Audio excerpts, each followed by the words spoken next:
പലരുടെ ഒരു മിഥ്യാധാരണ അപസ്മാരം എന്നാൽ നുരയും പതയും വന്ന് കൈകാലിട്ടടിക്കുന്നത് മാത്രമാണ് എന്നതാണ്. നമസ്കാരം, ഞാൻ doctor Vandana, Krishna institute of medical സയൻസസിലെ കൺസൾട്ടന്റ് ന്യൂറോളജിസ്റ്റ്. ഇന്ന് ഞാൻ സംസാരിക്കാൻ പോകുന്ന വിഷയം അപസ്മാരം അഥവാ എപ്പിലെപ്സിയെ കുറിച്ചാണ്. എന്താണ് അപസ്മാരം അഥവാ എപ്പിലെപ്സി? തുടരെ ഫിറ്റ്സ് വരാനുള്ള ഒരു ടെൻഡൻസിയാണ് അപസ്മാരം അഥവാ എപ്പിലെപ്സി എന്ന് പറയുന്നത്. എന്തുകൊണ്ടാണ് ഇത് സംഭവിക്കുന്നത്?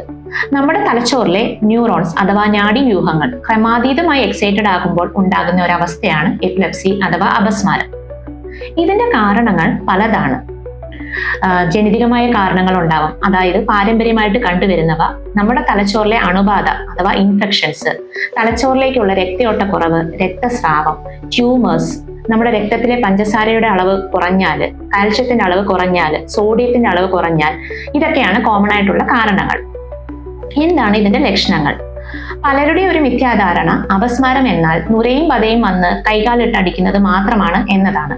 എന്നാൽ ഇതിന്റെ ലക്ഷണങ്ങൾ നമ്മുടെ തലച്ചോറിന്റെ ഏത് ഭാഗത്തിൽ നിന്നാണ് ഇതിന്റെ ഉറവിടം അതിനനുസരിച്ച് മാറിക്കൊണ്ടിരിക്കും. ഉദാഹരണത്തിന്, നമ്മുടെ തലച്ചോറിന്റെ പിൻഭാഗത്തിൽ നിന്നാണ് ഈ അബ്ഡോമിനൽ ഇലക്ട്രിക്കൽ ആക്ടിവിറ്റിയുടെ ഉത്ഭവമെങ്കിൽ നമ്മൾക്ക് കാഴ്ച സംബന്ധമായിട്ടുള്ള ഇഷ്യൂസ് ആകാം.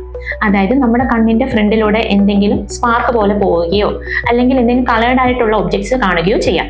അതേസമയം ടെമ്പറൽ ലോബിൽ നിന്നാണ് ഇതിന്റെ ഉത്ഭവമെങ്കിൽ നമ്മൾക്ക് ഫിറ്റ്സ് വരുന്നതിന് മുമ്പ് എന്തെങ്കിലും അസാധാരണമായ ഗന്ധം അനുഭവപ്പെടുകയോ അല്ലെങ്കിൽ വ്യത്യസ്തമായിട്ടുള്ള ഒരു ടേസ്റ്റ് അനുഭവപ്പെടുകയോ പെട്ടെന്ന് ഭയം ഉണ്ടാവുകയോ എന്തെങ്കിലും നെഞ്ചിൽ നിന്ന് തികട്ടി വരുന്ന പോലെയോ ഫീൽ ചെയ്യാം.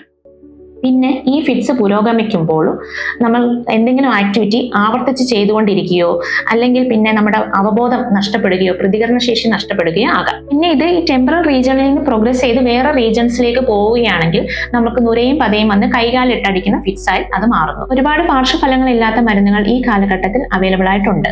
മരുന്നുകൾ പരാജയപ്പെടുന്ന ഒരു സാഹചര്യത്തിൽ നമുക്ക് ചില ഇൻഡിക്കേഷൻസ് ഉള്ള പേഷ്യൻസിൽ സർജിക്കൽ ഓപ്ഷൻസും അവൈലബിൾ ആയിട്ടുണ്ട്.